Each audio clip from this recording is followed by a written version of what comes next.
Su Qing's Prose Grandma's dry tobacco pipe. Grandma has a dry tobacco pipe, which is thin, long, and covered with spots, but it looks very smooth. For decades, she loved it like a treasure and couldn't bear to leave it for a moment. Even when sleeping at night, let it stand beside the bed and sleep quietly with you. Sometimes a mouse ran out and accidentally tripped it. She would wake up in the middle of the night, groping and murmuring, "Where is my tobacco pipe? Where is my tobacco pipe?"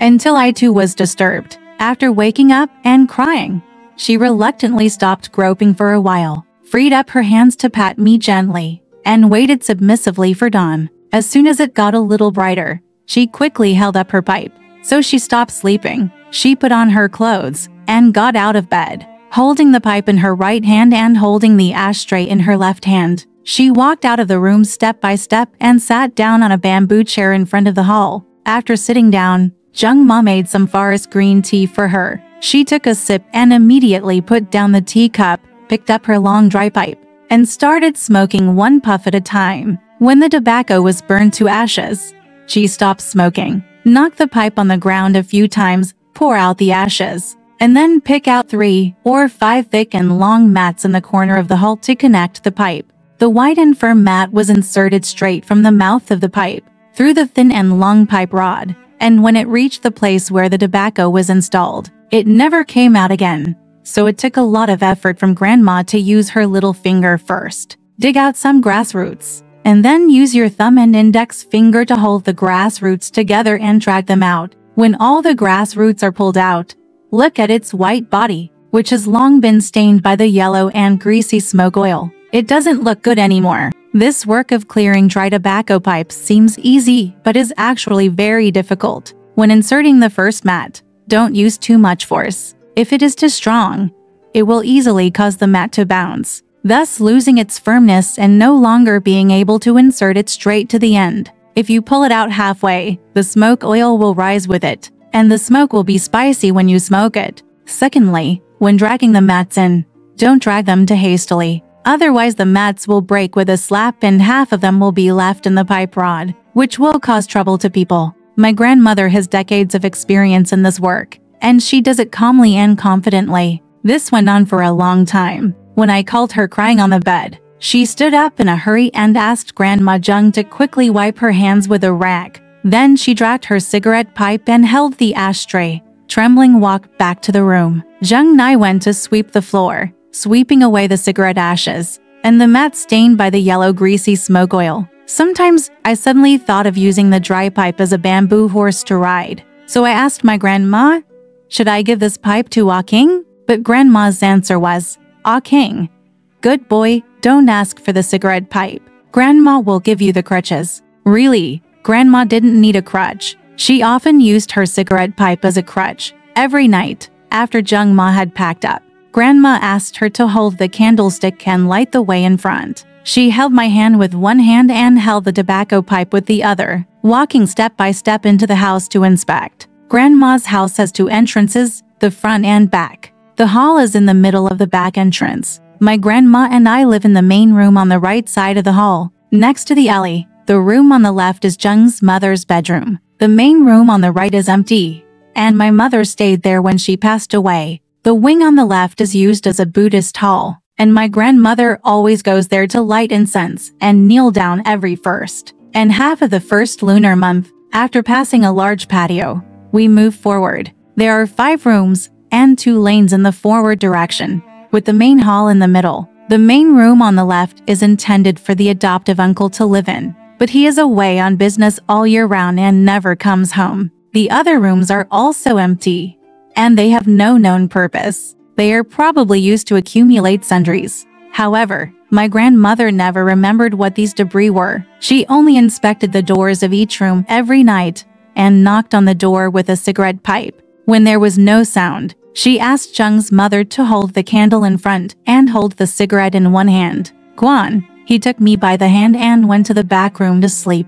However, I was a playful child. Sometimes when Ma Jung came into the main room with a candle, I dragged my grandma to look at the stars in the patio and asked her where the Vega was. Dark green stars are sparsely scattered in the black sky, making the earth look more deserted. Grandma said coldly, picked up the pipe and pointed to a room upstairs where her step-uncle lived and said, "Look, Grandpa is reading and writing poems in the study. If King doesn't go to bed, be careful he comes to screw you." Grandpa is not a talented scholar, nor does he do stereotyped writing. He only loves to write poems. It is said that he chanted O in the morning and O at night in the study room, and he was full of complaints. Later, when he failed to pass the examination as a scholar, his complaints became more frequent and his temper became worse and worse. Sometimes his grandma would call him to eat downstairs, interrupting his yen to Pili Chan, and he would rush downstairs angrily, pinch his grandma, and yell at her, You are an unworthy woman who always talks about eating. How disgusting." Later, when he confessed more often, Grandma did not dare to ask him to come down to eat. Instead, she sent someone to quietly send the cooked meals upstairs and put them at the door of his study. When he finished a chi rhymes or an ancient poem, he was dancing and feeling hungry. When he was about to go downstairs to eat, he opened the door and saw the cold food. He was overjoyed and quickly took it in himself. Good poetry. From then on, he didn't want to go downstairs and lived in the study until his death, sitting there, eating there, sleeping there, chanting, never thinking that there is still a grandma in the world. My grandma was frightened when she saw him, and was angry, very angry when she didn't see him, and had chest pain. This time, he felt guilty and gave her this pipe. So she sat in front of the hall and smoked all day long. When your grandpa was dying, Grandma pointed upstairs with the pipe. He still refused to leave this study. She also said that his books and utensils were not allowed to be moved after his death, because his ghost would still rest here, read and write poetry quietly. So Grandma lost her husband, and only this dry tobacco pipe stayed with her for most of her life. Unfortunately, in the autumn when I was 6 years old, she almost lost this thin, long, spotted tobacco pipe.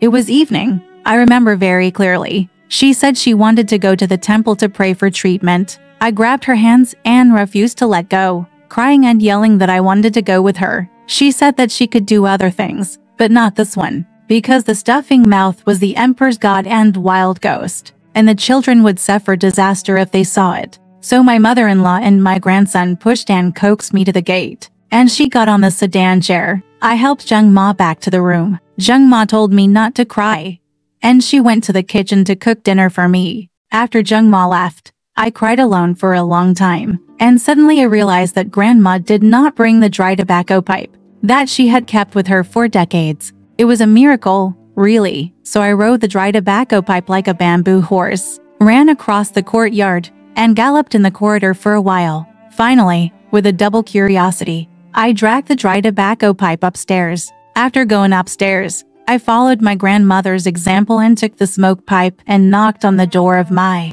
grandfather's study. There was no sound from inside. The door should be closed. I held the pipe in one hand and pushed it in with the other. The study room was full of dust, and scraps of paper were scattered on the floor, chairs, and desks. These must be the drugs left by the rats, because when I came in holding the tobacco pipe, there was a huge rat watching me. When he saw me, he glanced at me with scorching eyes, then dragged his long tail and fled under the bed.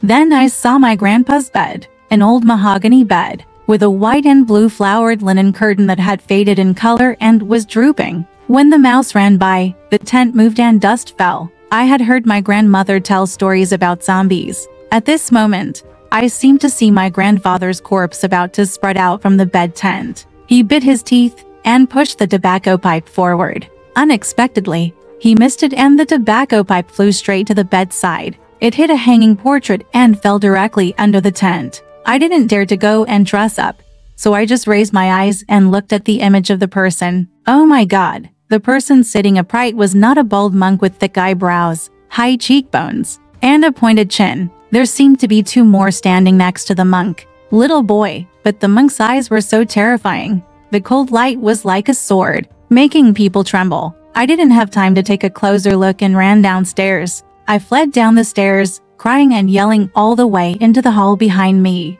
Jung's mother had just made some food from the kitchen and went out. Seeing me like this, she also panicked. My face turned blue, my eyes were staring. There were no tears, and I was just moaning loudly. Mother Jung put me on the bed shaking, thinking that I must have met a sinister person outside. So she looked at Nanwu to save the suffering Guanxian. Bodhisattva asked me what happened, but my appearance became more and more wrong. It took me a long time to say a few words intermittently. Dry pipe. Monk, my forehead was already burning. At night, Grandma came back. Zheng Ma told her that there was a wild monk outside the door who snatched the tobacco pipe and frightened me into falling ill. Grandma even guessed that the wild monk must have turned into a demon, and I unknowingly touched him with the tobacco pipe, which made him angry. So they were busy lighting incense and worshipping in the Buddhist hall, and begged me for a lot of incense ashes, forcing me to swallow them one by one.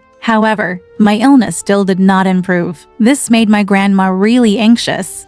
So she asked doctor, "I am very busy preparing medicine." She slept next to me day and night, and could not eat. In less than half a month, she was already extremely thin. By the time I recovered from my illness, it was already late autumn. Zheng's mother said to me, "Ah King, your illness has recovered. You should be happy now." She also said to her grandmother, "Madam, A King is well now. You should be happy too." But none of us are happy. We feel like we are missing something, but we don't know what it is. Soon, Grandma fell ill. Zheng's mother told her that the cause of the illness was overwork, but she herself shook her head and remained silent. So everyone was silent, and the room was as quiet as death. Grandma's illness was really weird. She lay in bed neither eating nor humming, silent. Always silent. I finally started to feel a little scared, so I told Zheng's mother, who said she might be suffering from aphasia. Yeah, so I'm even more scared. At night, Zheng's mother came to sleep in the same room as us. Zheng's mother chatted with me, but Grandma was drowsy and seems to be sleeping. Zheng's mother said, "This is definitely a case of amnesia, and she must find a beloved thing for her, which can be regarded as a soul, so that she can be saved. Otherwise, if this goes on for a long time, once the energy is lost, she will become a crazy woman." Crazy woman. What a terrible term. But when I wanted to ask Ma Zheng again, Ma Zheng was fast asleep. At night, quietly, my grandma was about to become a crazy woman. I was scared and sad when I thought about it. After a while, Grandma's voice called out in pain and despair, "Where is my dry tobacco pipe? Where is my dry tobacco pipe?" Then Sayanan the driver touched it for a while. This reminds me of my memory. Zheng Ma was also woken up and called me vaguely. "Ah King, Grandma is looking for a cigarette pipe."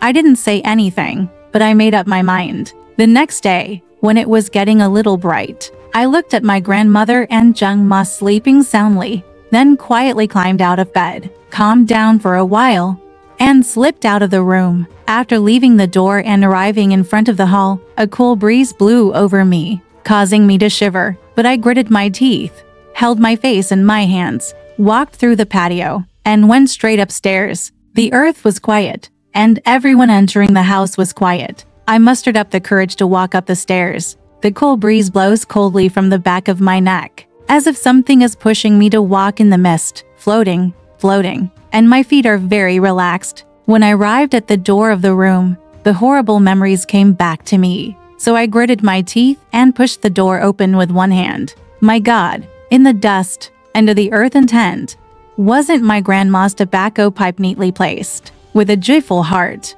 I jumped over and started to close it. Unexpectedly, this scared the mice, because they ran away in a hurry. The tent began to move around. I was frightened and saw the portrait of the monk in front of me shaking. Its thin face was like a skull, and its eyes were gleaming with cold light, as if it was about to attack me. I couldn't help but scream in horror and fell to the ground. By the time I woke up, Mother Zheng had already held me in her arms. Grandma was standing next to me and calling in a low voice, looking like a crazy old lady. So I half opened my eyes and weakly told them, "The tobacco pipe my grandma stole. I have found it back." Grandma's tears were streaming down her face. She put her face on my forehead and said softly, "Only you, Ah King, are my grandmother's soul." But monk, my half-open eyes caught a glimpse of the image, and they widened, showing a terrifying look. Grandma hurriedly raised her pipe to hit the bald head and said, "This is your grandpa's pleasure picture. He's not a monk.